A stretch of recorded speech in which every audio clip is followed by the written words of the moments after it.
திமிர் பிடித்தவர்களே, இறை வார்த்தையை கேட்க மறுக்கும் செவியுமும் தூய ஆவியாரை எப்போதும் எதிர்க்கிறீர்கள். எந்த இறைவாக்கினரைத்தான் உங்கள் மூதாதையர் துன்புறுத்தாமல் இருந்தார்கள்? நேர்மையாளருடைய வருகையை முன்னறி கொலை செய்தார்கள். இப்போது நீங்கள் இயேசுவை காட்டிக் கொடுத்து கொன்றுவிட்டீர்கள். கடவுளின் தூதர்கள் வழியாய் தரப்பட்ட திருச்சட்டத்தை நீங்கள் பெற்றிருந்தும் அதனை கடைபிடிக்கவில்லை. இவற்றை கேட்டவர்கள் உள்ளம் கொதித்தெழுந்து அவரை பார்த்து பற்களை நரநரவென கடித்தார்கள்.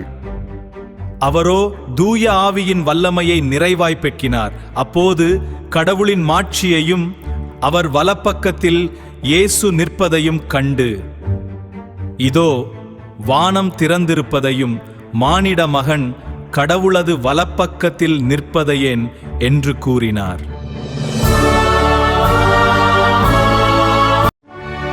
ஆனால் அவர்கள் தங்களை அடைத்துக் கொண்டு கூச்சலிட்டு ஒருமிக்க அவர் மேல் பாய்ந்தார்கள்.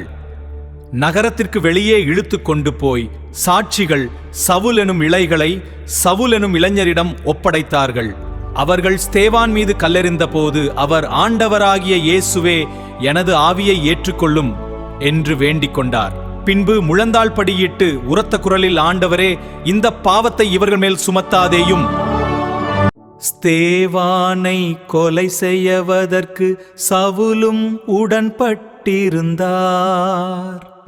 அந்த நாள்களில் எருசலேம் திருச்சபை பெரும் இன்னலுக்குள்ளாகியது.